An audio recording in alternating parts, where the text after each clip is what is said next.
अगर आप क्लास 11 के स्टूडेंट हो, क्लास 10 पास कर चुके हो, mathematics chapter 2 relations and functions पढ़ना चाहते हैं, इनके थ्योरी को जानना चाहते हैं, तो आप इस वीडियो को अंत तक देख करके आप इसके थ्योरी को जान सकते हैं। यहाँ पर जो हम थ्योरी का वीडियो बना रहे हैं चैप्टर 2 का, यहाँ पर आप देख सकते हैं ये अध्याय 2 है।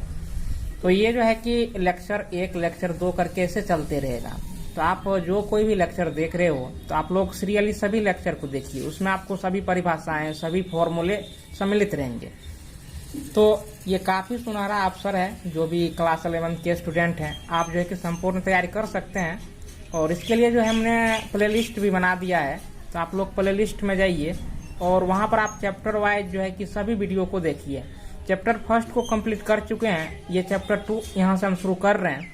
तो आप लोग चैप्टर 2 कंप्लीट वीडियो देखिए एक एक, और सभी दिन सीरीज चलता है, कभी कभी वीडियो अपलोड नहीं होता है।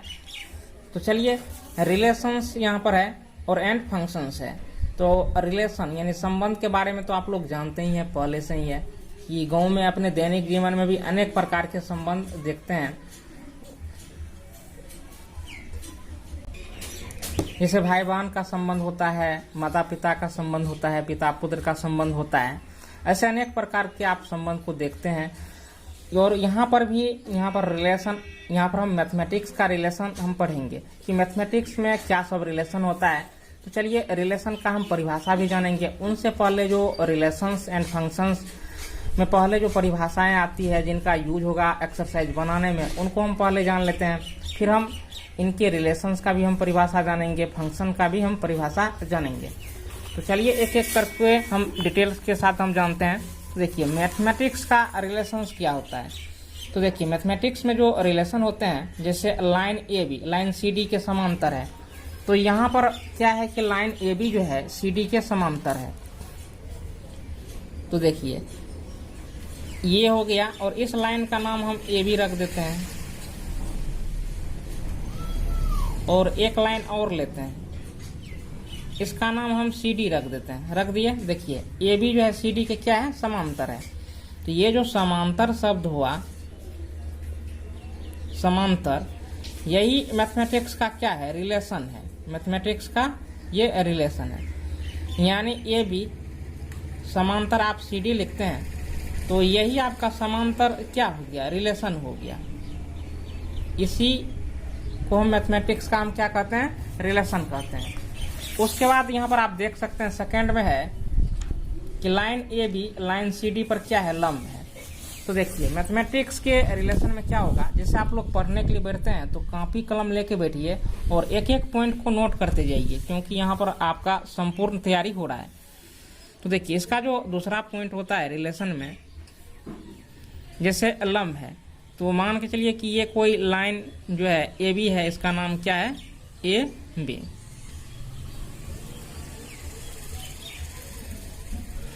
अब इनका नाम हम सी डी रख देते हैं। तो देखिए, ए बी जो है सी डी पर क्या है, लंब है, यानी ए बी परपेंडिकुलर, ये क्या देंगे, सी डी। तो यहाँ पर जो आपको लंब शब्द है, परपेंडिकुलर, यही आपका क्या है, रिलेशन है, यही आपका रिलेशन है। अब देखिए, ये इसको आप रिलेशन, ये सिंबॉलिक फॉर्म है मैथमेटिक्स का, ये आपको क्या हो गया, रिलेशन। तो मैथमेटिक्स के रिलेशन यही होते हैं। उसके बाद देखिए, तीसरा पॉइंट जो है, जैसे महेश सुरेश का क्या है, पुत्र है, महेश जो है सुरेश का पुत्र है, तो यहाँ पर पुत्र का रिलेशन हो गया। उसके बाद जो है कि सीता गीता की बहन है, ये रिलेशन हो गया। उसके बाद त्रिभुज A B C P Q R के क्या है, समरूप है। तो देखिए, सिमिलर जो होता है, ये भी आपको क्या हो गया, देखिए ये चिन्ह जो है, ये सिमिलर का चिन्ह है, ये आपको क्या हो गया, मैथमेटिक्स का रिलेशन हो गया। उसके बाद देखिए, इक्वल टू जो होता है, ये इक्वल टू, ये भी आपका क्या है, रिलेशन है, मैथमेटिक्स के क्या है, ये रिलेशन है। उसके बाद देखिए, कॉन्ग्रुएंट जो होता है, ये सर्वांग-सम, ये भी आपका क्या है, रिलेशन है, सर्वांग-सम मैथमेटिक्स के क्या है, रिलेशन है। तो इसी प्रकार से जो है कि रिलेशन होते हैं मैथमेटिक्स में। और देखिए, मैथमेटिक्स में जो सवाल आएंगे आपके दैनिक जीवन से भी आएंगे। उसके बाद हो गया आपको, जैसे बड़ा छोटा लेते हैं,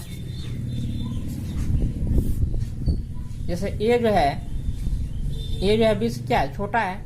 तो देखिए ये जो चिन्ह है आपका क्या है, रिलेशन है। तो देखिए छोटा मुंह जिधर रहे उधर संख्या छोटा होता है, देखिए बड़ा मुंह जिधर रहे उधर क्या होता है, बड़ा होता है। उसके बाद देखिए इसको भी पढ़ने के तरीके हैं। जैसे हम कहेंगे कि A less than B, A B से क्या है, छोटा है। अगर बी के तुलना में पढ़ेंगे तो B greater than A, B जो है ए से क्या है, बड़ा है। तो यहाँ पर देखिए वैसे इस चिन्ह का प्रयोग करते हैं तो ये छोटा हो गया, ए जो है बी से क्या है, छोटा है। उसके बाद देखिए यहाँ पर ए लेते हैं, ए ग्रेटर देन बी। अब ये क्या हो गया कि ए जो है बी से क्या है, बड़ा है। तो ये आपका क्या हो गया, रिलेशन। तो यही सब मैथमेटिक्स के क्या होते हैं, रिलेशन होते हैं। उसके पश्चात और यहाँ पर देख सकते हैं कि 10 5 से क्या है, विभाज्य है। तो यहाँ पर जो ये विभाज्य है ये भी आपको क्या हो गया, रिलेशन, विभाज्य। उसके बाद 10 5 से बड़ा है, बड़ा भी आपका क्या हो गया, रिलेशन हो गया। छोटा भी आपका क्या होता है, रिलेशन होता है। तो देखिए उसके बाद जो इनमें परिभाषा आता है, यहाँ पर आप देख सकते हैं कि आप लोग नोट करते जाइए। Ordered pair. अब देखिए ऑर्डर्ड का अर्थ होता है क्रमित, अब पेयर यहाँ पर लगा हुआ है तो आप लोग जानते ही हैं कि पेयर मतलब क्या होता है, जोड़ा। पेयर का हिंदी जो होता है जोड़ा। अब देखिए जोड़ा जो लगता है दो वस्तुओं का लगता है तो यहाँ पर क्रमित युग्म है। और जो स्टूडेंट इंग्लिश में परिभाषा लिखना चाहेंगे तो ये जो है कि इस परिभाषा को लिख लीजिए, और जो हिंदी में लिखना चाहेंगे वे इस परिभाषा को लिख लेंगे। तो देखिए इनका परिभाषा हम आप लोगों को एक बार बोल देते हैं। 2 numbers A and B listed in specific order. अब देखिए and enclosed in parenthesis form an ordered pair A B. इनको हम एग्जाम्पल के रूप में समझाएंगे, आप काफी इजी से समझ जाएंगे।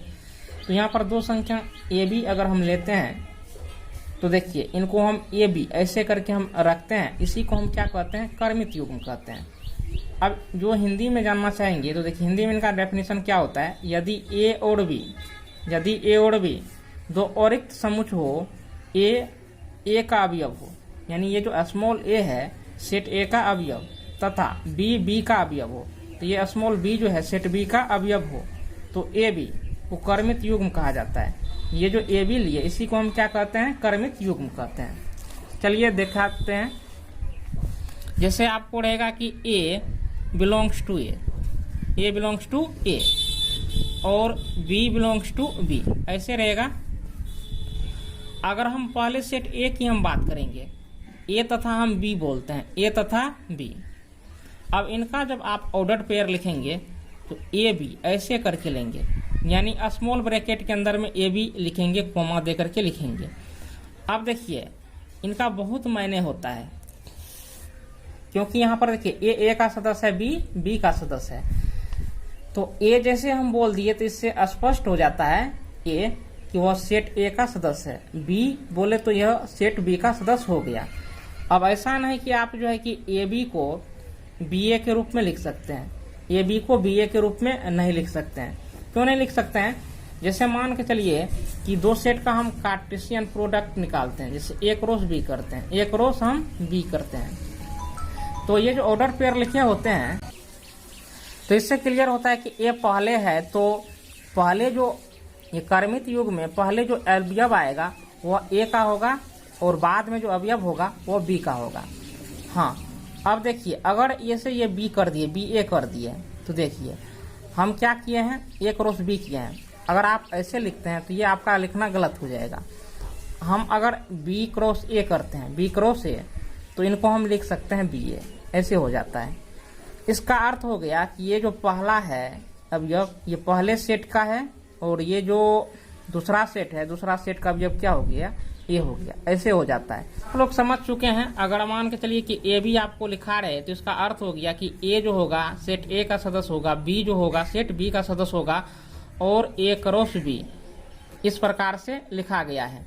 उसके बाद आपको अगर ऐसे रहता है बी ए तो इसका अर्थ हो गया कि ये बी जो है सेट बी का अवयव है, ये सेट ए का अवयव है और ये जो है कि बी क्रॉस ए, यानी इस प्रकार से ये इनका कार्तीय गुणन हुआ है बी क्रॉस ए के रूप में। हाँ, अब ऑर्डर पेयर का परिभाषा हो चुका है, इसलिए अब हम जानेंगे कि प्रथम निर्देशांक या प्रथम प्रविष्टि या प्रथम घटक। अब देखिए फर्स्ट कोऑर्डिनेट ओ या का हो गया और प्रथम, ये फर्स्ट हो गया फर्स्ट एंट्री या। अब देख सकते हैं प्रथम घटक यानी फर्स्ट कंपोनेंट ये। अब इनका परिभाषा देखिए किसे कहते हैं। तो यदि ए बी ये आपका क्या हो गया क्रमित युग्म ऑर्डर पेयर हो गया हो, तो ए को हम क्या कहते हैं प्रथम निर्देशांक कहते हैं। तो ये जो ए है देखिए प्रथम क्या, ये तो सिंपल है, इसमें तो सोचने वाली बात है ही नहीं, क्योंकि प्रथम यानी पहला। तो ये ए को हम क्या कहेंगे प्रथम निर्देशांक। इनका 3 नाम है, प्रथम निर्देशांक या प्रथम प्रविष्टि या प्रथम घटक। अब देखिए प्रथम अवयव या द्वितीय अवयव भी हम आप बोल सकते हैं। तो इसलिए आप लोगों को जो भी इसमें से कुछ भी आए तो आप लोग समझ जाइए कि ये प्रथम निर्देशांक, तो इसका अर्थ समझिए कि ये हुआ। यानी इसमें से कोई भी नाम आ जाए तो समझ लेना है कि क्या हो गया आपका ए। उसी प्रकार से हम कुछ एग्जाम्पल आप लोगों के लिए देते हैं, आप लोग कमेंट करके बताएं। जैसे 1 और 2 लिए, तो देखिए इसमें प्रथम निर्देशांक कौन है, आप लोग कमेंट करके बताइए। तो चलिए हम बताते हैं। 1 आपका क्या हो गया प्रथम निर्देशांक हो गया, प्रथम अवयव प्रथम प्रविष्टि कुछ भी आप कह सकते हैं। उसके बाद यहाँ पर आपको हो गया कि द्वितीय निर्देशांक, यह है द्वितीय निर्देशांक या द्वितीय प्रविष्टि या द्वितीय घटक। इनका भी 3 नाम है और इसमें भी कुछ भी नहीं है। अब यहाँ पर आप देख सकते हैं कि द्वितीय निर्देशांक या द्वितीय प्रविष्टि या द्वितीय घटक, सेकेंड कोऑर्डिनेट और सेकेंड एंट्री और सेकेंड कंपोनेंट, ये चीज है। तो यहाँ पर आप देख सकते हैं कि यदि ए बी ऑर्डर पेयर हो, ये आप यहाँ पर देख सकते हैं। ये जो ए बी है ये आपको क्या हो गया क्रमित युग्म ऑर्डर पेयर। तो बी को हम सेकेंड कोऑर्डिनेट कहते हैं। ये जो आपका ये जो बी है यही आपका क्या कहलाता है सेकेंड कोऑर्डिनेट या सेकेंड एंट्री या सेकेंड कंपोनेंट, ये चीज हम बोलते हैं। अब इनका हिंदी तो आप लोग देख ही चुके हैं, तो इसको भी समझने में कोई दिक्कत नहीं होनी चाहिए। यानी मान के चलिए कि जैसे 3, 4 ले लेते हैं, तो इसमें आपको ये 4 क्या हो गया सेकेंड कोऑर्डिनेट हो गया, पहला दूसरा, और दूसरा इनका इंग्लिश क्या होता है सेकेंड। अब देखिए द्वितीय भी हम बोलते हैं, तो ये एक ही चीज हुआ, तो इसको भी समझने में कोई दिक्कत तो है ही नहीं। तो ये आपका प्रथम हो गया, ये आपका क्या हो गया द्वितीय हो गया। तो ये काफी इजी है। तो आप लोग समझ चुके हैं कि प्रथम निर्देशांक और द्वितीय निर्देशांक किसे कहते हैं। आप लोग वीडियो को रोक करके परिभाषा को लिखते जाइए, किसी प्रकार की कोई दिक्कत नहीं होगी। अगर होता है तो आप लोग कमेंट कीजिए। और आप लोग अगर मधेपुरा के स्टूडेंट हैं तो हमारे संस्थान को ज्वाइन कर सकते हैं। अगर आप मधेपुरा के नहीं भी हैं तो आप लोग जो है कि इस वीडियो के डिस्क्रिप्शन में व्हाट्सएप ग्रुप को ज्वाइन कर लीजिए। किसी प्रकार की सवाल हो आप लोग भेजिए, मैं सोल्व कर दूंगा। और आप इस वीडियो के डिस्क्रिप्शन से मेरा नंबर भी पा सकते हैं। तो चलिए उसके बाद यहाँ पर देख सकते हैं इसी क्रम में बढ़ते हुए इनका जो चौथा परिभाषा है, 2 क्रमित युग्मों की समानता। जैसे 2 क्रमित युग्म है उनकी समानता, तो उसका ये परिभाषा है इक्वलिटी ऑफ 2 ऑर्डर्ड पेयर्स। अब देखिए 2 ordered pairs A1 B1 and A2 B2 equal कहे जाते हैं। अब देखिए ये जो 2 ऑर्डर पेयर हैं, ये फर्स्ट हो गया पहला ऑर्डर पेयर, ये दूसरा ऑर्डर पेयर, ये दोनों क्या कहे जाएंगे इक्वल कहे जाएंगे, बराबर कहे जाते हैं। यदि केवल यदि A1 A2 के बराबर हो और B1 जो हो B2 के बराबर हो, यानी ये A1 A2 के बराबर होंगे, B1 किसके बराबर होंगे B2 के बराबर होंगे। तो देखिए ये काफी महत्वपूर्ण है और इस पर आधारित आपको एक्सरसाइज में सवाल है, इनको ध्यान से समझिए, इनको समझना बेहद जरूरी है। जैसे मान के चलिए यहाँ पर क्या कह रहा है कि A1 और B1 ये आपको A2 और B2 ये आपका क्या है ऑर्डर पेयर है। तो देखिए इसमें आपको ये जो A1 होगा ये A2 के क्या होंगे बराबर होंगे, ये B1 B2 के बराबर होंगे, ये चीज होता है। अगर इस प्रकार से आपको इक्वल टू लिखा हुआ है तो ऐसा नहीं कि A1 जो है कि B2 के बराबर हो जाएगा, यानी प्रथम निर्देशांक के बराबर होंगे, द्वितीय निर्देशांक के बराबर होंगे। तो इसलिए हम लिखते हैं A1 बराबर A2 और B1 बराबर ये B2 लिखते हैं। उसी प्रकार से यहाँ पर हम आपको एक एग्जाम्पल लेते हैं। जैसे मान के चलिए कि X और Y है ऐसे है और यहाँ पर आपको 2, 3 है। हम कहेंगे कि फाइंड X बराबर व्हाट और Y बराबर व्हाट। तो देखिए X का मान क्या होगा, तो देखिए X क्या है प्रथम निर्देशांक, और ये 2 क्या है, प्रथम निर्देशांक। तो प्रथम निर्देशांक के बराबर होते हैं, यानी x बराबर क्या हो गया 2। ये द्वितीय निर्देशांक के बराबर होते हैं, ये y बराबर क्या हो गया 3। ये चीज हो गया। तो इस प्रकार से आप मान फाइंड कर सकते हैं, वैल्यू फाइंड कर सकते हैं। अब चलिए हम अगले परिभाषा को देखते हैं। तो देखिए अगले परिभाषा में है, ये कह रहा है कि 2 समुच्चयों का कार्तीय गुणन। अब देखिए इनका इंग्लिश क्या होता है, कार्टेशियन प्रोडक्ट ऑफ 2 सेट्स। अब इनका हम परिभाषा जानते हैं, इनका देखिए परिभाषा क्या होगा। पहले इंग्लिश में जान लेते हैं, फिर हिंदी में जान लेंगे। उसके बाद देखिए let A and B 2 non empty sets. यहाँ पर दिया है कि लेट मतलब माना कि होता है कि यदि ए और बी क्या हो, 2 नॉन एम्प्टी। अब नॉन एम्प्टी मतलब क्या हो गया, जो सेट खाली नहीं हो, एम्प्टी नहीं हो, वही नॉन एम्प्टी होता है। यानी कम से कम जो है कि एक अवयव उस सेट में होगा ही। तो वही है कि यदि ए और बी क्या हो, 2 समुच्चय हो और उसमें कुछ न कुछ अवयव हो, तब Cartesian product of A and B, तब जो है कि कार्तीय गुणन, ए और बी का कार्तीय गुणन is the set denoted by A cross B. यानी ए क्रॉस बी, ये जो होता है ए क्रॉस बी, इसी को ए क्रॉस जो होता है, इसी को हम क्या बोलते हैं, कार्तीय गुणन, कार्टेशियन प्रोडक्ट। अब देखिए A cross B consisting of all ordered pairs A B such that A belongs to A and B belongs to B. तो अब देखिए ए क्रॉस बी करेंगे, ए क्रॉस बी यानी ए और बी का कार्तीय गुणन निकालेंगे और जितने भी ऑर्डर पेयर बनेंगे, तो देखिए प्रथम अवयव जो होगा वो सेट ए का होगा और द्वितीय अवयव जो होगा वो सेट बी का अवयव होगा। अब देखिए इनका जो हिंदी में परिभाषा चाहते हैं, ये इस प्रकार से पा सकते हैं। यदि यहाँ पर है कि किसी 2 समुच्चयों का कार्तीय गुणन इसी क्रम में उन सभी क्रमित युग्मों का समुच्चय है जहां ए जो है ए का सदस्य हो और बी का सदस्य हो। ए और बी के कार्तीय गुणन को ए क्रॉस बी द्वारा सूचित किया जाता है। अब देखिए हम कुछ एग्जाम्पल लेते हैं, आप काफी इजी से समझ जाएंगे कार्तीय गुणन क्या है और आप लोग बनाने के लिए भी सीख जाएंगे कार्तीय गुणन को। तो देखिए जैसे सेट ए है, ये सेट आपको ए हो गया, इसमें 1 2 अवयव है, और एक सेट आपको बी हो गया, इसमें 1 2 3 अवयव है। ऐसे है। अब इनका कार्तीय ए और बी का आपको क्या करना है, कार्तीय गुणन निकालना है। तो ए क्रॉस क्या हो गया बी। अब सेट ए है, तो देखिए पहले सेट ए का अवयव लिखिए, 1 2 है तो 1 2 ऐसे लिखेंगे। ये क्रॉस है तो यहाँ पर आप क्रॉस देंगे। ये बी है, देखिए सेट बी ये है, तो 1 2 ये क्या हो गया 3, ये हो गया। उसके बाद देखिए जैसे ये 1 है और यहाँ पर भी 1 है, तो एक जो है कि 1 के साथ ऑपरेट होगा, तो 1 और यहाँ पर आप क्या लिखेंगे 1। उसके बाद देखिए अब 1 का जो क्रिया 1 के साथ हुआ, अब 1 2 के साथ ऑर्डर पेयर बनाएगा, फिर 1 जो है 3 के साथ ऑर्डर पेयर बनाएगा, तो यहाँ पर लिखेंगे 1 2। उसके बाद देखिए 1 3, यहाँ पर हम क्या लिखेंगे 1 3। उसके बाद देखिए ये आपको 2 है और ये क्या है 1 है, तो यहाँ पर आप लिखेंगे 2 1। उसके बाद ये 2 है और ये 2 है, तो यहाँ पर आप लिखेंगे 2 2। फिर देखिए ये 2 है और ये 3 है, तो क्या लिखेंगे 2 3। इसी प्रकार से आप ऑर्डर पेयर बनाएंगे, यानी एक जो है एक बार ऑर्डर 1 के साथ, फिर 1 2 के साथ, फिर 1 3 के साथ, फिर 2 जो है 1 के साथ, फिर 2 2 के साथ और 2 3 के साथ, ऐसे ऑर्डर पेयर बनता है। अब देखिए इसमें कितने ऑर्डर पेयर बनेंगे आप आसानी से निकाल सकते हैं। जैसे मान के चलिए कि सेट ए में कितने अवयव हैं, 2 अवयव 2, फिर सेट बी में कितने अवयव है 3 अवयव, तो 2 तिया क्या हो गया 6। तो देखिए 1 2 3 4 5 6 ऑर्डर पेयर बना कि नहीं बना। तो इस प्रकार से आप अवयव बना सकते हैं, और आपको कभी भी पूछ दे कि कौन अवयव किस सेट का होगा तो आप आसानी से बता सकते हैं, पहले हम समझा चुके हैं। तो देखिए कहेगा कि ये 1 जो होगा किसका अवयव होगा, तो सेट ए का होगा, ये 3 किसका होगा बी का। इसी प्रकार से सभी ऑर्डर पेयर में आप बोल सकते हैं कि कौन जो है अवयव किस सेट का होगा।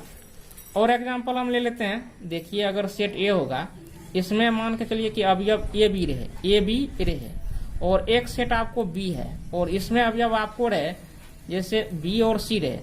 अब इनका जो है कि हम कार्टेशियन प्रोडक्ट निकालेंगे, कार्तीय गुणन निकालेंगे, तो इसको आप क्या करेंगे ए क्रॉस बी। ऐसे ए क्रॉस बी जब आप करेंगे तो पुनः देखिए ए जो है बी के साथ पेयर बनाएगा, तो यहाँ पर आप लिखेंगे ए बी। उसके पश्चात देखिए एक बार ए बी के साथ बना दिया है पेयर। अब ए जो है सी के साथ पेयर बनाएगा, तो यहाँ पर आप लिखेंगे ए सी लिख दिए। अब देखिए अब तो कोई एलिमेंट बचा ही नहीं है पेयर बनाने के लिए। अब हम इस बी का हम क्रिया करेंगे, बी को ऑपरेट कीजिए इस बी के साथ, तो बी के साथ पेयर बनाएगा, तो यहाँ पर बी ऐसे बी लिख सकते हैं। उसके बाद बी देखिए सी के साथ पेयर बनाएगा, तो यहाँ पर आप बी सी लिख सकते हैं। तो यही आपको क्या हो गया, कार्तीय गुणन है, गुणन हो गया।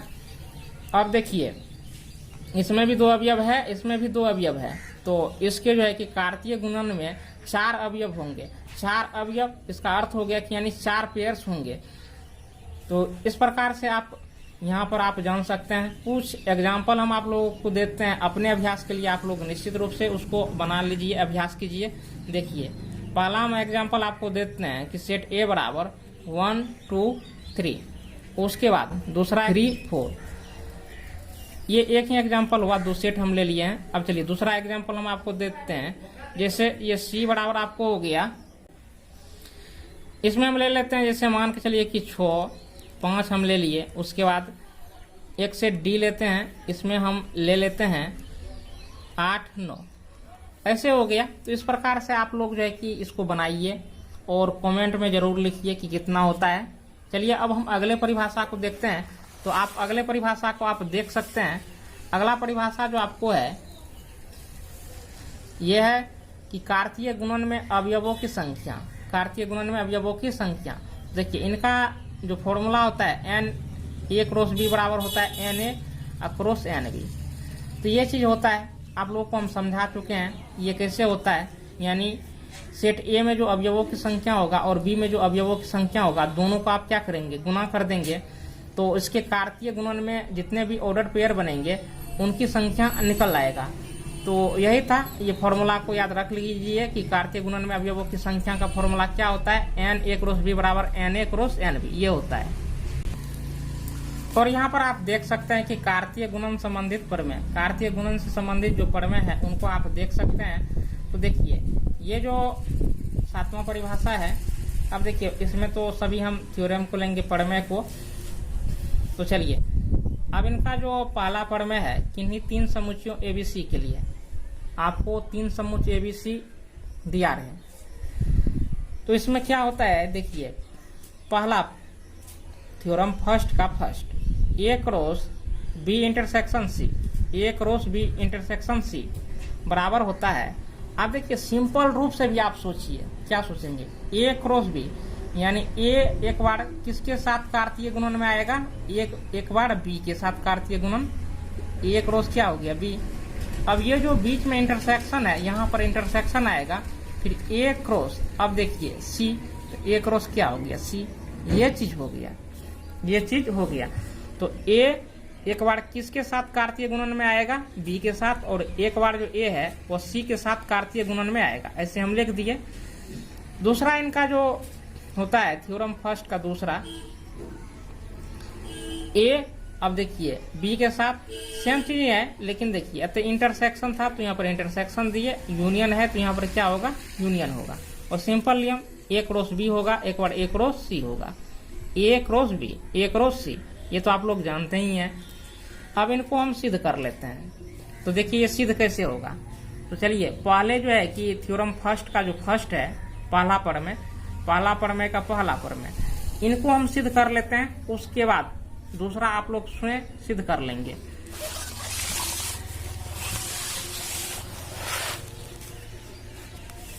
तो पहला प्रमेय आप लोगों का है ए क्रॉस बी इंटरसेक्शन सी,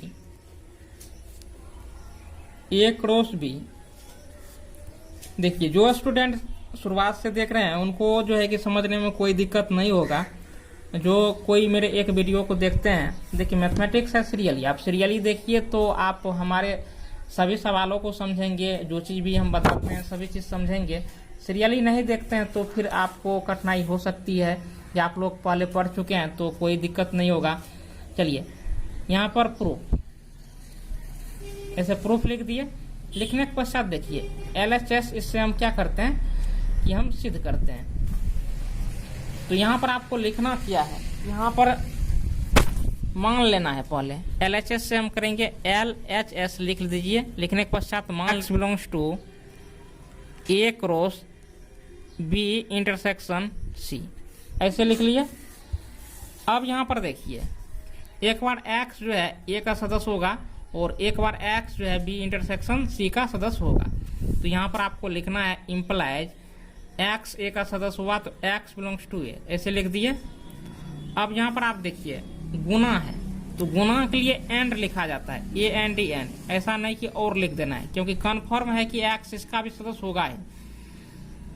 अब यहाँ पर लिखना है x बिलोंग्स टू, अब देखिए B इंटरसेक्शन C है ना, तो यहाँ पर B इंटरसेक्शन C ऐसे लिख दीजिए। फिर ये या है तो यहाँ पर या, x बिलोंग्स टू A है तो x बिलोंग्स टू आप A लिखेंगे, x बिलोंग्स टू A ऐसे लिख दिए।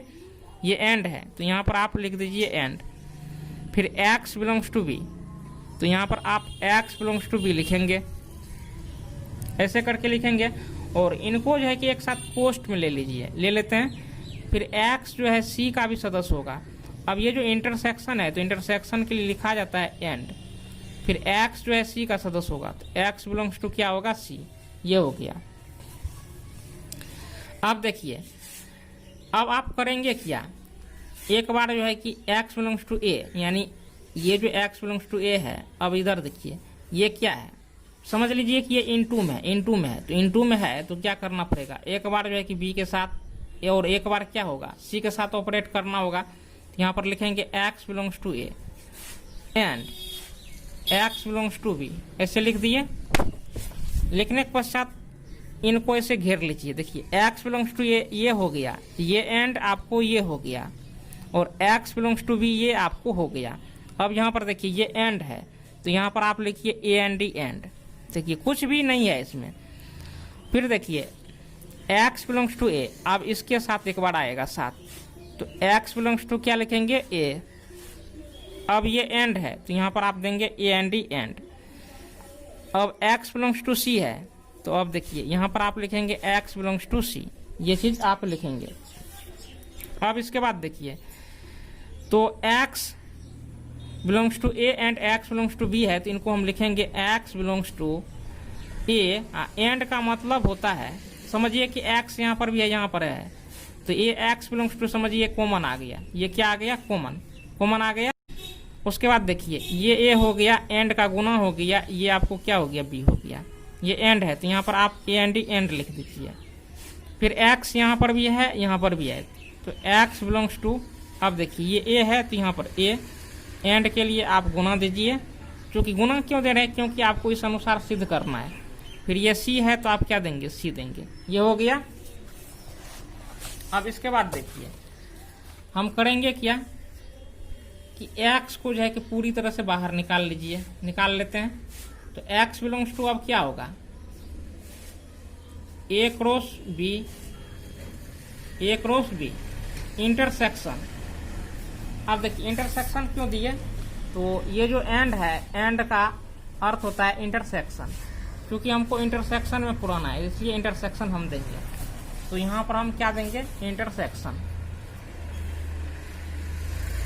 A क्रॉस C, ऐसे लिख देंगे। ये आप लिख चुके हैं। आप चाहे तो इसको मछली पोस्ट से घेर सकते हैं पूरे को, और नहीं भी घेर सकते, कोई बात नहीं है। तो देखिए ये जो मान आपको प्राप्त हुआ है, किसका प्राप्त हुआ है, तो यहाँ पर हम आपको दिखाते हैं x belongs to A cross B intersection C, ये माने थे। और इनसे आपको क्या प्राप्त हुआ, x belongs to A cross B intersection A cross C, ये इसका प्राप्त हुआ है। अब देखिए इसमें भी x सदस्य है और इसमें भी क्या है, x सदस्य है, तो इनको आप लिख सकते हैं A cross B intersection C बराबर A cross B intersection A cross C, ऐसे आप लिख सकते हैं। ये देखिए आपको क्या हो गया, ये प्रूव्ड हो गया। और यही लिखना था, यही आपको दर्शाना था, सिद्ध करना था, जो सिद्ध हो चुका है। अब देखिए इसी थ्योरम फर्स्ट का जो है दूसरा प्रमेय, ये दूसरा प्रमेय में आपको क्या है यहाँ पर आप देख सकते हैं कि यूनियन है, यू फॉर यूनियन, सम्मिलन है। तो कुछ भी नहीं करना है, सेम ही प्रोसेस चलेगा, सेम प्रोसेस चलेगा। सिर्फ यहाँ पर जो आप एंड देंगे, यहाँ पर आपको एंड नहीं देना है, और लिखना है, और यहाँ पर भी आप और लिखेंगे, और उसके बाद यहाँ पर भी और लिखेंगे, और यहाँ पर आप क्या कर देंगे, यूनियन। सेम ही है, और इस प्रकार से आपका ये दूसरा भी प्रूव्ड हो जाएगा। अब इसी के कड़ी में हम अगले दूसरे हम थ्योरम को देखते हैं। दूसरा प्रमेय क्या है, तो दूसरे प्रमेय को आप देख सकते हो। ये जो दूसरा प्रमेय है थ्योरम 2 कह रहा है कि किन्हीं तीन समुच्चयों ए बी सी के लिए, तीन समुच्चय विष है और इनके लिए तो ए क्रॉस बी माइनस सी बराबर होता है। अब देखिए ए क्रॉस बी, एक बार जो है ए बी के साथ कार्तीय गुणन में आएगा। अब ये माइनस है तो ये बीच में माइनस आ गया, फिर ए क्रॉस क्या हो गया, सी, तो ए क्रॉस क्या हो गया, सी। इस प्रकार से फिर प्रूफ लिखेंगे, प्रूफ मतलब प्रमाण। अब लेट मतलब माना कि x belongs to A cross B minus C, ये आपका LHS पार्ट हो गया। और इसके लिए हम मान लेंगे कि x belongs to A cross B minus C, ये मानेंगे। अब देखिए x बिलोंग्स टू क्या हो गया, ए, x बिलोंग्स टू क्या हो गया, ए। ये जो गुना है, ये यहाँ पर आप गुना देख रहे हैं ना, इनके लिए ये एंड हो गया। फिर उसके बाद जो है फिर x जो है b माइनस सी का सदस्य होगा, तो यहाँ पर हम लिखेंगे x belongs to b minus C, ये चीज हम लिखेंगे। अब देखिए x बिलोंग्स टू a है तो इनको हम नीचे में उतार दिए, और ये एंड है तो इसको हम नीचे में उतार दिए। अब देखिए एक बार x b का सदस्य होगा, यहाँ पर b लिख देंगे, और ये जो माइनस है इसके लिए एंड आ गया। चूंकि ये c घट रहा है, तो देखिए b में से घट रहा है तो x जो है कि सिर्फ b का सदस्य होगा, और जो c घटता है उसका सदस्य नहीं होता है। यानी c घट रहा है तो x c का सदस्य नहीं होगा। क्यों नहीं होगा, यहाँ पर कट कर दिए, क्योंकि ये घट रहा है इसलिए हम कट कर दिए। फिर देखिए इसको आप यहाँ पर लिख लेंगे, ये एंड यहाँ पर आ गया और ये आपको यहाँ पर आ गया। अब ये जो एंड है ये मैथमेटिक्स का सिंबॉलिक फॉर्म है, इनको हम यहाँ पर लिख दिए हैं। फिर देखिए एक बार ए जो है बी के साथ ऑपरेट हो चुका है, फिर ए जो है अब किसके साथ ऑपरेट होगा, सी के साथ होगा। तो देखिए x बिलोंग्स टू ए यहाँ पर हम लिख देंगे। उसके बाद देखिए ये जो एंड है, ये एंड यहाँ पर लिखा जाएगा, और ये यहाँ पर आप देख सकते हैं कि x does not belongs to C, ये यहाँ पर आप लिख देंगे। लिखने के पश्चात x देखिए यहाँ पर भी है और यहाँ पर भी है, कॉमन आ गया, और ये हो गया, एंड के बदले में ये क्रॉस हो गया, और ये आपको बी हो गया, ये एंड हो गया। अब देखिए यहाँ पर आप देख सकते हैं कि x जो है a का सदस्य है, x a का सदस्य है, लेकिन c का सदस्य नहीं है। अब चूंकि x को हम कॉमन लेना चाह रहे हैं तो यहाँ पर a क्रॉस देखिए x c का सदस्य है ही नहीं, तो a क्रॉस c में कभी आएगा x नहीं आएगा। इसलिए आपको करना क्या है, ये कार्तीय गुणन है। अब सीधा सीधी ये सब गुणन नहीं है कि आ जाएगा, ये कार्तीय गुणन है। अगर c का सदस्य नहीं है तो c में x आएगा ही नहीं, ये कन्फर्म हो गया। तो इसलिए a क्रॉस c में भी नहीं आएगा, c का सदस्य नहीं है, c में नहीं आएगा, तो a क्रॉस c में भी नहीं ही आएगा।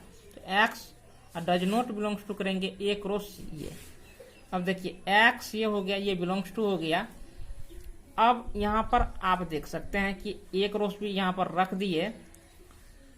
हमने यहाँ पर क्या बताया है, जैसे c घटा तो ये डज नॉट लग गया ना, उसी प्रकार से इस डज नॉट को हटाएंगे तो ये माइनस हो जाता है। देखिए माइनस के बदले में क्या आ गया, ये डज नॉट आ गया, उसी प्रकार से इस डज नॉट के बदले में क्या आएगा, माइनस आएगा। अब a क्रॉस c है तो a क्रॉस c लिख देंगे। तो इस प्रकार से देखिए यहाँ पर जो माने थे इस चीज को हम यहाँ पर लिख दिए। अब देखिए ये बराबर हो गया, क्योंकि इसी से यह प्राप्त हुआ है तो इसको हम यहाँ पर लिख देंगे। तो देखिए इसमें देखिए दोनों का सदस्य क्या है, इसमें भी सदस्य x है और इसमें भी सदस्य क्या है, x है, तो दोनों में x ही सदस्य है। इस प्रकार से ये और ये आपस में क्या होंगे, बराबर होंगे। या मान के चलिए कि सिंपल रूप से वैसे सोचिए, ऐसा होता नहीं है लेकिन फिर भी सोचिए, जैसे x और x खत्म हो गया क्या होगा, ये और ये ही बचेंगे, तो ये भी हो गया। तो इनको आप जो है कि एक अन्य मेथड से भी प्रूफ कर सकते हैं, सबसेट वाले मेथड से, उनसे भी आप कर सकते हैं। वो प्रोसेस थोड़ा लंबा होता है। उसके बाद हम आते हैं संबंध, रिलेशन। रिलेशन की अब हम परिभाषा जान लेते हैं कि रिलेशन क्या होता है। तो देखिए, रिलेशन मतलब संबंध, इनका परिभाषा आप यहाँ पर जानिए कि माना कि ए और बी दो अरिक्त समुच हो, दो क्या हो, अरिक्त समुच हो, यानी रिक्त समुच नहीं हो, तो कार्तीय गुणन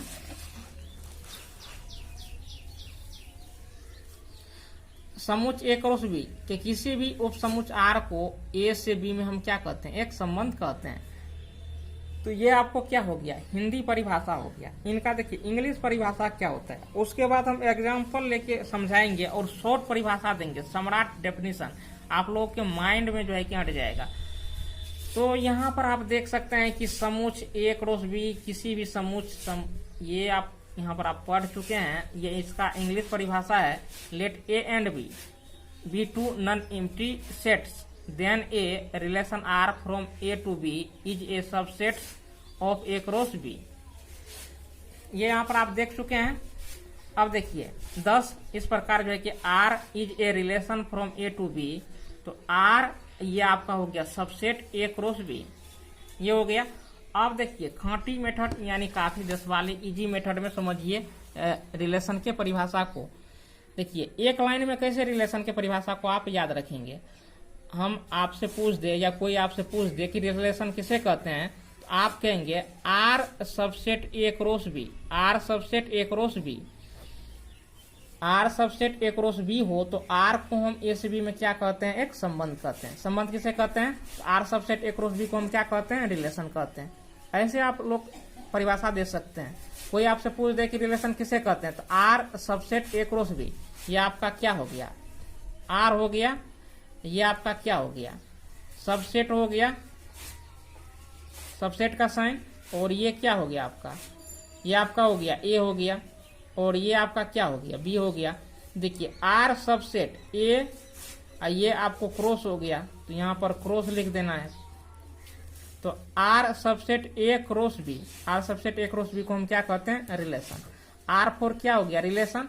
तो R subset A cross B है, तो इसका अर्थ हो गया कि आर जो है ए से बी में क्या है, एक रिलेशन है। तो यही आपका क्या था, रिलेशन था। जैसे मान के चलिए कि कोई दो सेट पहले कार्तीय गुणन ले चुके हैं, जैसे सेट ए है, इसमें एक और दो अवयव है, और एक सेट बी है, इसमें अवयव जो है आपको एक दो तीन है। ऐसे ए क्रॉस बी लिखिए, लिख लिए। तो अब देखिए जैसे इसमें दो अवयव है, एक दो, इसमें तीन अवयव है, एक दो तीन, तो तीन दूनी 6, यानी 6 ऑर्डर पेयर बनेंगे। एक जो है एक के साथ पेयर बनाएगा, एक बार दो के साथ पेयर बनाएगा, एक बार तीन के साथ पेयर बनाएगा। तो यहाँ पर हम 1 3 लिखेंगे। उसके बाद जो है एक बार दो जो है एक के साथ पेयर बनाएगा, 2 1। उसके बाद दो जो है दो के साथ पेयर बनाएगा, 2 2। उसके बाद जो है कि 2 3 के साथ पेयर बनाएगा, 2 3, ये हो गया। तो यहाँ पर आप देख सकते हैं ये चीज कि ये आपको ऑर्डर पेयर बन चुके हैं। तो इसका अर्थ हो गया, देखिए एक का जो है रिलेशन किसके साथ है, एक के साथ, एक का रिलेशन दो के साथ है, एक का रिलेशन तीन के साथ है, दो का एक के साथ। ऐसे आप तुलना कर सकते हैं कि किसका रिलेशन किसके साथ है। अब इस पर आपको एक रिलेशन लिखना चाहेंगे तो आप आसानी से लिख सकते हैं। तो आर में आप चाहे तो ये पूरा अवयव भी ले सकते हैं, ये पूरे अवयव को भी आप ले सकते हैं, या नहीं तो कुछ अवयव को भी ले सकते हैं। तो यहाँ पर हम 1 1 को ही लिख दे, तो ये आपको क्या हो गया, एक रिलेशन हो गया। अगर आप 2 ही लिखना चाहे, एक दूसरा रिलेशन लिखना चाहे, तो आप 1 1 1 2 ये भी लिख सकते हैं। तो लेकिन पेयर का जो है कि इसी का यूज करना है, इसमें जितने पेयर दिए हैं इसी का यूज करके आप जितने चाहे रिलेशन उतने आप बना सकते हैं। तो यहाँ पर आप देख सकते हैं, हम अगले परिभाषा को अब हम देखते हैं डोमेन, रेंज एंड कोडोमेन के बारे में हम जानेंगे। अब देखिए, तो डोमेन का हिंदी क्या होता है, प्रांत होता है। रेंज का हिंदी होता है परिसर, और कोडोमेन का होता है सप्रांत। यहाँ पर हम आपको इजी रूप से समझाएंगे, आप लोग एक बार में समझ जाएंगे कि ये जो होता है डोमेन, कोडोमेन और रेंज क्या होता है। पहले एक एक करके हम परिभाषा को जान लेते हैं, उसके बाद हम एग्जाम्पल लेंगे, आप लोग समझ जाएंगे। तो चलिए हम पहले एग्जाम्पल ही आपको देते हैं, आप लोग आसानी से समझ सकते हैं। जैसे मान के चलिए कि दो सेट है, ए और बी दो सेट है, ऐसे ये सेट आपका ए हो गया, ये आपका बी हो गया। तो ए से बी में एक रिलेशन आर है, इसमें 1 2 3 हो गया, 4 5 6। आप कोई भी अवयव का प्रयोग कर सकते हैं, जैसे 1 का जो है संबंध 4 के साथ, 2 का 5 के साथ, 3 का 6 के साथ। ये आपका यहाँ पर ये संबंध ये इस प्रकार से है। अब इनके आप रिलेशन को लिखेंगे, आर को लिखेंगे, तो देखिए 1 4 के साथ रिलेटेड है तो 1 4 को एक साथ लिखेंगे, 2 5 के साथ तो 2 5 लिखेंगे, 3 6 के साथ तो यहाँ पर आप 3 6 लिखेंगे, ऐसे लिख दिए। ये आपका क्या हो गया, यहाँ पर इस सेट पर आधारित ये रिलेशन हो गया। अब देखिए, तो इसमें जो ये सेट ए हो गया, सेट ए, इसे हम क्या कहते हैं, डोमेन कहते हैं। ये डोमेन हो गया। तो डोमेन का जब आप अवयव लिखना चाहेंगे तो देखिए 1 2 3, तो डोमेन में क्या आएगा, 1 2 3, यहाँ पर देख सकते हैं सेट ए में है। उसके बाद ये जो सेट बी है, इसी को हम क्या बोलते हैं, कोडोमेन बोलते हैं। इसको हम कोडोमेन बोलते हैं, सहप्रांत। हिंदी क्या हो गया, सहप्रांत। अब कोडोमेन का एलिमेंट लिखना चाहेंगे, कोडोमेन, इसमें आपको आएगा 4 5 6, ये आ गया। उसके बाद देखिए 4 5 6 को ही हम रेंज भी कहते हैं, रेंज। ये 4 5 6 ये क्या हो गया, रेंज हो गया। तो 4 5 6 को ही हम रेंज भी कहते हैं, ये आपका रेंज हो गया। ये चीज आपका रेंज हो गया। अब आप लोग समझ चुके हैं कि डोमेन क्या है, कोडोमेन क्या है, रेंज क्या है। तो कभी कभी क्या होता है, ये जो रेंज होता है वो कोडोमेन के ही बराबर होता है, कोडोमेन के ही बराबर होता है। जैसे मान के चलिए कि यहाँ पर एक अवयव और रहता, जैसे हम 8 ले लेते, तो देखिए डोमेन में तो सभी अवयव आएंगे 4 5 6 8, यानी ये जो सेट बी है ये आपको कोडोमेन होता है, कोडोमेन, ये आपका डोमेन होता है। तो देखिए कोडोमेन में आपको 4 5 6 8 आ जाएगा, लेकिन रेंज में वही अवयव आएगा जो किसी न किसी अवयव का क्या होगा, इमेज होगा, प्रतिबिंब होगा। तो यहाँ पर आप देख सकते हैं ये जो मिला हुआ है, तीर के साथ जुड़ा हुआ है, 4 5 6 ही है, तो इसलिए रेंज हो गया। यानी 1 का पहुंच कहाँ तक है, 4 तक। तो नहीं, आप लोग भी बोलते हैं कि कहाँ तक पहुंच है, रेंज कहाँ तक है। मोबाइल नेटवर्क की बात करते हैं तो रेंज से बाहर है। जैसे 2 का पहुंच कहाँ तक है, 5 तक। 3 का कहाँ तक है, 6 तक। ये 3 का रेंज क्या हो गया, 6 हो गया। तो ये चीज रेंज होता है। अब चलिए इनके परिभाषा को हम बारी बारी से जान लेते हैं, और आप लोग कॉपी खोल के लिखते जाइए परिभाषा को। तो यहाँ पर देखिए डोमेन का परिभाषा क्या है। पहला डोमेन का परिभाषा जानिए। तो ये डोमेन का जो परिभाषा कहता है, domain of R the set of all. English में पहले परिभाषा को लिख लीजिए, फिर ये हिंदी में भी है, the set of all first coordinates of elements of R is called the domain of R. अब देखिए the domain of R written as DOM, अब शॉर्ट फॉर्म लेते हैं डीओएम, डोम आर। अब देखिए इनका हिंदी में परिभाषा क्या होगा, प्रथम अवयवों के निर्देशांकों के समुच्चय को आर का प्रांत कहा जाता है। यानी प्रथम अवयवों के निर्देशांकों के समुच्चय को आर का हम प्रांत कहते हैं। या देखिए दूसरा परिभाषा इनका जो, कि दूसरा परिभाषा भी जान सकते हैं कि संबंध आर में उपस्थित सभी क्रमित युग्मों के प्रथम घटकों का समुच्चय आर का क्या कहलाता है, प्रांत कहलाता है। आप लोगों को हमने फिगर के साथ समझा दिया है, इसलिए समझने में कोई दिक्कत नहीं होनी चाहिए। अब देखिए आर का प्रांत, तो इसलिए आर का प्रांत आप लोग जान चुके हैं, यानी प्रथम, ये प्रथम अवयव हो गया, या प्रथम घटक, या प्रथम निर्देशांक, जो कह लीजिए। तो इनके अवयवों के समुच्चय को हम क्या कहते हैं, जैसे 1 2 3, ये प्रथम अवयव हो गया, तो इसी को हम बोलते हैं डोमेन बोलते हैं। उसके बाद देखिए दूसरा होता है कि रेंज ऑफ आर, आर का परिसर, आर का परिसर। तो इनका परिभाषा जानिए, ये क्या होता है, दो set of all second, the set of all second coordinates of elements of R is called the range of R denoted by are.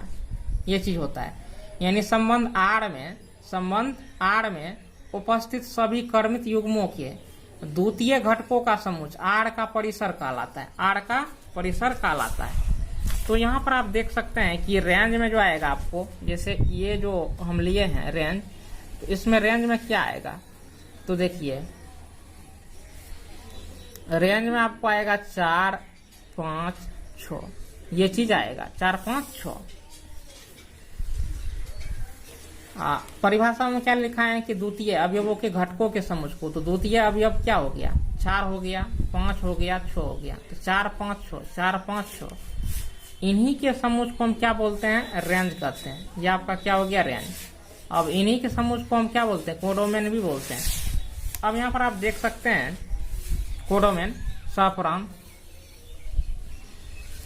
Are a subset across B, then B is called codomain of R। अब देखिए, तो इसी में जो ये set B है इसी को हम क्या बोलते हैं, कोडोमेन।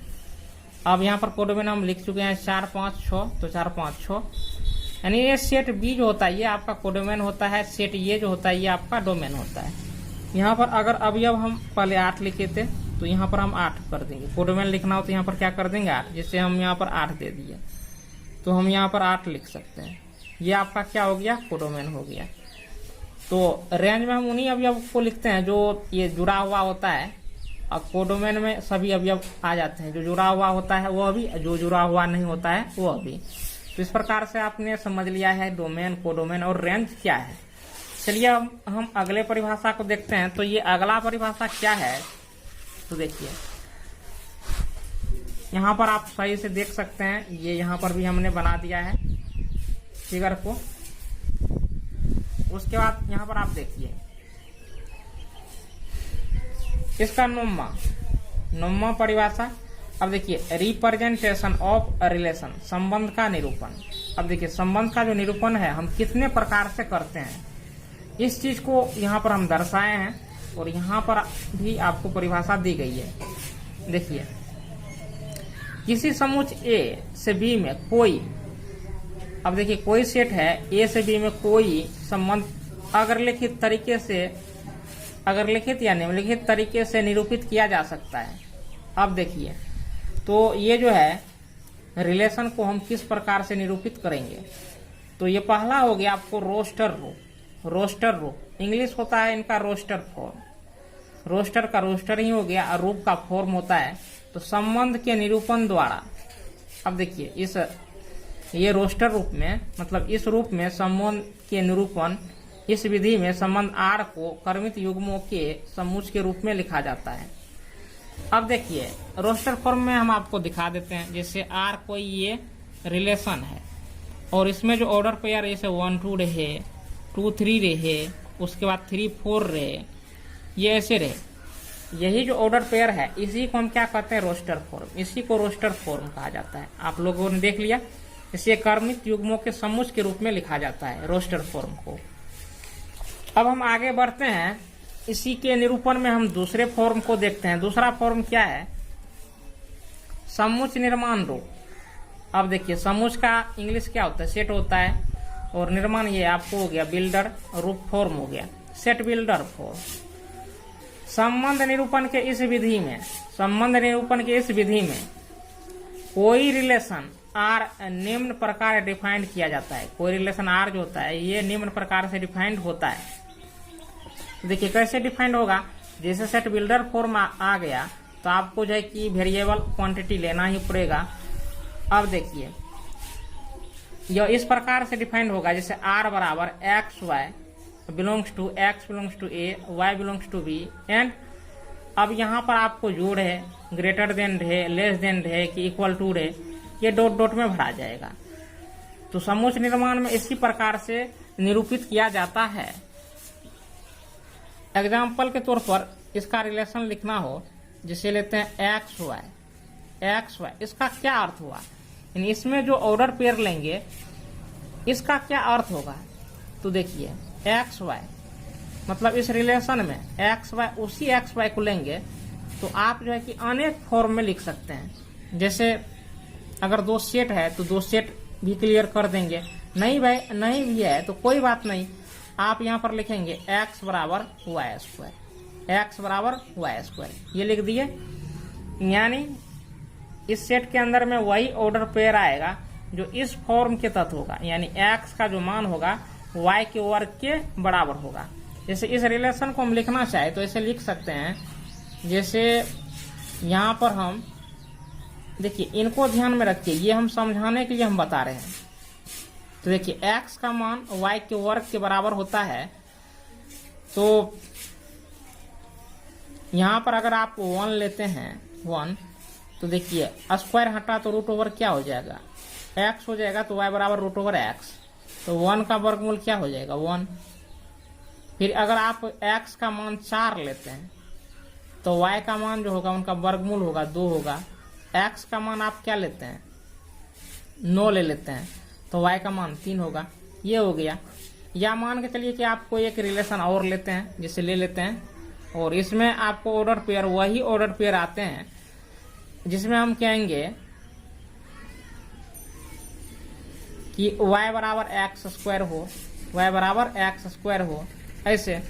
तो इनका रिलेशन आप लिखना चाहेंगे, जैसे यहाँ पर 1 लिए तो देखिए y का मान x के वर्ग के बराबर होता है, तो 1 का मान 1 के स्क्वायर के बराबर होगा, 1 हो गया। अगर 2 लेंगे तो क्या हो गया 4, 3 लेंगे तो क्या हो गया ये 9, ऐसे। तो ये आपका जो होता है, ये आपका होता है सेट बिल्डर फॉर्म, ये आपका क्या हो गया रोस्टर फॉर्म। इस चीज को आपने समझ लिया है। अब देखिए, अब चलिए इसका तीसरा फॉर्म है तीर आरेख के द्वारा, by arrow diagram, arrow diagram के द्वारा जो है कि रिप्रेजेंटेशन, तीर आरेख के द्वारा निरूपण। इनका परिभाषा ये है, इनको आप लोग उतार लीजिए वीडियो को रोक करके, एक बार हम पढ़ देते हैं कि ए से बी में संबंध आर है, तो ए से बी में एक संबंध आर है का निरूपण इस विधि से करने के लिए यदि एक्स वाई से आर के अधीन रिलेटेड हो तो ए के अवयव एक्स को बी के अवयव वाई से तीर द्वारा मिलाया जाता है। तो ये काफी इजी है, आपको हम इस प्रकार से समझाते हैं एग्जाम्पल में कि आप लोग एक बार में समझ जाएंगे। और यहाँ पर आप देख सकते हैं यही है कि आपको एरो डायग्राम के द्वारा रिप्रेजेंटेशन, तो ए और बी 2 सेट हो गया और आर के अधीन ए से बी में क्या है एक संबंध है, तो ए से बी जो है रिलेशन आर के द्वारा जुड़ा हुआ है, और 2 जो है 4 से संबंधित है तो 2 को हम तीर के साथ 4 से मिला देंगे। फिर 2 5 के साथ संबंधित है तो 2 को हम तीर के साथ 5 से मिला देंगे। फिर 3 जो है 2 से संबंधित है तो 3 को हम 2 के साथ तीर के साथ मिला देंगे। तो यही आपको हो गया एरो डायग्राम के द्वारा रिप्रेजेंटेशन हो गया। तो आप लोग यहाँ पर देख लिया है कि तीर आरेख बाय एरो डायग्राम के द्वारा रिप्रेजेंटेशन कैसे किया जाता है। उसके पश्चात आप और एग्जाम्पल लेना चाहे तो आप लोग ले सकते हैं, एक एग्जाम्पल और लेके समझा देते हैं, फिर आप लोग समझ जाएंगे कि तीर आरेख निरूपण क्या है। जैसे मान के चलिए कि डायग्राम के लिए आपको एक फिगर तो बनाना ही पड़ेगा, ऐसे आपको फिगर बना लेना है। आप लोग चाहे तो इसे गोल करके भी बना सकते हैं, कोई जरूरी नहीं कि ऐसा ही बनाए। एक रिलेशन आर है जो ए से बी में है और इसमें अब जो है ए बी सी ले लीजिए, इसमें एक्स वाई हम जेड ले लेते हैं। ये जरूरी नहीं है कि आप यही अवयव ले, कुछ भी ले सकते हैं। ये ऐसे हो गया, ये ऐसे हो गया। तो यही क्या है एरो डायग्राम के द्वारा निरूपण, यानी ए को हम तीर आरेख के साथ क्या किए, तीर के साथ एक्स से हम रिलेटेड कर दिए। तो आज की इस पार्ट में इतना ही। अगले पार्ट में जो है कि आपको रेस्ट जो इनके परिभाषा बचे हैं इनको हम आपको बताएंगे और उसके बाद एक्सरसाइज सीरियली चलेगा। चलिए वीडियो को एंड करते हैं। आप लोग जो है कि ये कोर्स देखिए, ये जो हम वीडियो बना रहे हैं ये बिल्कुल फ्री है, कंटेंट फ्री है, तो इसलिए अधिक से अधिक शेयर करें और चैनल के साथ जुड़ ही जाए संपूर्ण तैयारी के लिए।